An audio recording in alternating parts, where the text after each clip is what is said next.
What's up, you guys? It's Jason, and today we're doing our first legitimate review of the Speed UTV, not in our parking lot. So I've been driving this car for a couple weeks now. I've got some miles on it, probably close to 100. So I got some time behind the wheel. And you know, like I said, I was familiar with these cars before we got this one. And just to reiterate for anyone who didn't watch our first video, we didn't buy this car from Speed. I don't owe anyone anything. I own every single UTV, the big UTV sport brands out there. So I don't have a bias, I don't have a favorite. So this is pretty, I feel like, an unbiased review. And you know, the Speed guys probably aren't gonna like what I gotta say, the Polaris guys aren't gonna like what I gotta say, and the BRP guys aren't gonna like what I have to say. KRX guys are safe because they're slow. But back to the Speed UTV. Let's cut to it. A lot of hate. We got the car, hate. Everything was negative about it. You're never gonna be able to get parts. You're never gonna be able to fix it. It's a piece of junk. Robbie's gonna scam you. I'm like, okay, I don't care either way. So walk up to the car real quick. So guys who don't know about the Speed UTV, and correct me if I'm wrong on some of this stuff, I could be a little bit wrong, but the A-arms, upper and lower, are universal side to side. So if you need to carry a spare like upper or lower, you just carry one. Same with the trailing arms, just one. They flip side to side. The car is actually built really like, it's robust. It's a robust chassis. All the hate in the world, I don't care. The differential, the chassis, the shocks, arms, tie rods, knuckles, all that stuff, it's actually very legit. I would say it's probably one of the best in the industry, honestly. Like the A-arms and stuff, that's race car shit right there. Like it's legit. It don't suck. The springs, I know like a lot of guys are upgrading their springs. So do the Pro R guys, Pro XP guys, X3 guys, Maverick R guys. They're all upgrading their springs, so no shock there. The factory part stuff, window nets, roof, windshield, lighted mirrors.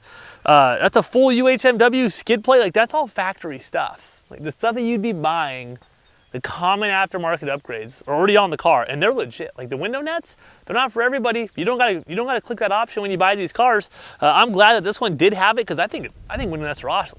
Like we had them on our X3, I loved them. They serve a great safety purpose, you know, et cetera, et cetera. Beadlock wheels, I forget what they call it, but the wheel is the beadlock. So that's pretty cool stuff. That's race car stuff right there. The cars don't look ugly. You know, like the front end, the lights, the way they look, they're probably one of the best looking cars. But there's a problem. The car's underpowered. You know, 4, 5, 6 years ago when Speed UTV and Robbie maybe developed this car, it probably was the leader. You know, the X3 platform started getting figured out, 200 horsepower, 220 factory horsepower. That's some solid power, they rip. Then you had the Pro R, and now you have the Maverick R. This thing doesn't stand a chance against the Maverick R in the power and drivetrain category. Not at all. Not saying that it's slow, but it definitely, it ain't there. Not in today's standard. But the chassis and stuff, definitely better than today's standard. So let's go to the back of the car just so I can kind of like refresh myself on this. Again, the factory stuff, huge bed, rear mount radiator, chase light, whips. Again, all stuff that guys are doing to their cars anyways. Like, it's already all done. You know, and I want to stop it there because this is where it's going to get kind of anti-Speed UTV is, you know, when Robbie built the car, he said, you know, it's a turnkey car. You won't have to do anything to it. I can just about quote that. Turnkey, won't have to do anything to it. So, belt temps. This car just straight 260 degrees. I don't know what it is about these clutches. They ain't dialed in. 260 degrees, boom, we're a grenade belt. So they do not have the belt thing figured out. I don't care. There's, again, turnkey car that needs no upgrades, nothing. You've got guys with this whiz-bang clutch cover, this whiz-bang clutch, this cooling of the clutch, that.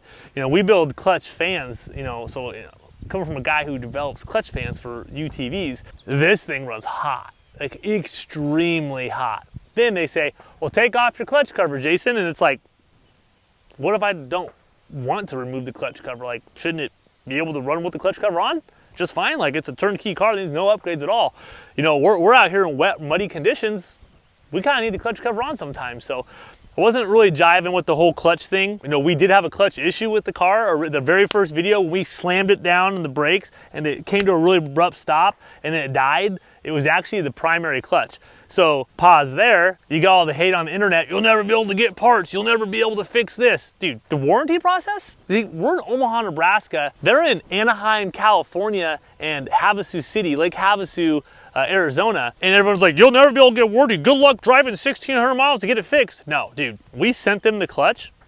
They just sent us one back. Like, it was that easy. Super good service there. Like, we really don't have a whole lot of complaints. Maybe a little bit of lack of communication, but really I think it was just me being a little paranoid. Like, hey, what's the update? They're like, hey, don't worry about the update. We're gonna take care of it the same day. And they did. It was like, they got it, and like probably like 7 days later, we had a brand new primary clutch. So, you know, you can't blame Robbie on the clutches. I'm not actually sure who manufactures the clutches for him, but you know what? Hey, his name's behind it. He has to warranty it, but it's not like they built the clutch. So whatever, we had a clutch issue. They were more than happy to fix it. They sent us a new one and all is well. They did a kind of update on the ECU. So one of my first complaints with the tunability and how the car ran was that the throttle progressivity was just, I mean, you applied, you know, 5% of throttle position and it would apply 100% throttle to, you know, all fly-by wiring, you know. So it would open the throttle body with just the slightest movement of the pedal.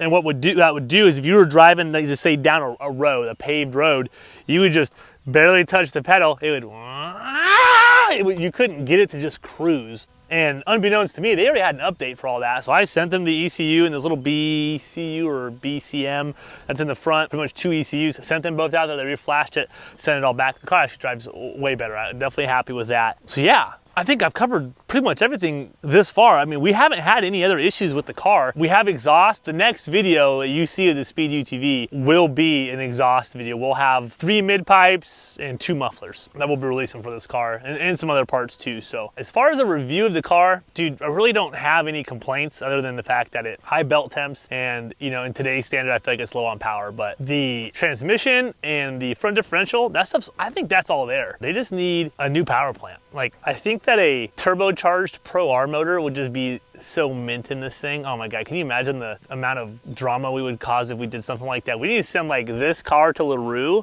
and have them just be like, hey, 500 horsepower Pro R turbo motor on like a Motec, be fucking mint, but I don't think we're gonna be doing that. Not really our forte. But this is a sick chassis, it'd be perfect for it. All right, another cool thing I do like about these cars is the electronics. Polaris and BRP can definitely take notes there. It's so mint that it looks fake, but check out the modes. You've got belt temp, water temp, engine oil temp, oil pressure, voltage boost. I think my boost sensor is bad since it reads 14 pounds of boost just sitting here. Tire pressure, and then obviously like your degree of lean and front and rear, side to side. And then you get your G-force meter. To me, that's some pretty cool high-end stuff. Fuel pressure, I mean, front diff oil temp, rear diff oil temp, ethanol rating for when they get that stuff dialed in. Like, this is not no bunk stuff. It's pretty legit. I know, like Rob, so yeah, the cameras, rear, I need to adjust them. I haven't messed with them because we've taken the bed and stuff off. Rear is good, front's maybe a little low. It's like a service interval. It's probably more for like the guys local to the dealers. They can just see that they need a service. This car, yeah, it's probably Bluetooth, hooks up to it, tells you to bring it in for service. Nonetheless, this stuff is pretty legit. I think the whole interior of the car, the shifter gets in my way a little bit of my knees, but nothing crazy. We bought this car from Audio Forms, great dudes. So we have a banging stereo in this. It rocks. But the interior of the car, I don't hate it. I had a buddy who had the factory stereo and it was kind of rattly and stuff. Audio Forms did whatever they did. There's definitely no rattles going on here. It is legit. The doors, the fitment, I don't hate it. I don't know, man. Seems like the car gets a lot of hate for being as legit as it is. You know what I mean? You've got guys out there with like XP1000s hating on this, and I'm like, nah, No, it's definitely up there. It's probably like power-wise, I'd compare it to like the XPT platform. So like your Turbo S's and stuff, but this thing would, in the desert, open platform like this, run over a Turbo S any day of the week. So yeah, I don't know, man. That's our review so far. We're gonna keep beating on this thing. We have Sand Show coming up in like 3-4 months now, probably 3 months. And we plan on shipping the car to Havasu, getting a bunch of the updates done. This is a really early car. We had comments on that, like, oh, number 82, that's an early one. Good luck. You're gonna have this, and this issue. Well, we haven't yet. So there's that. Next video, you'll be seeing some aftermarket parts from RPM.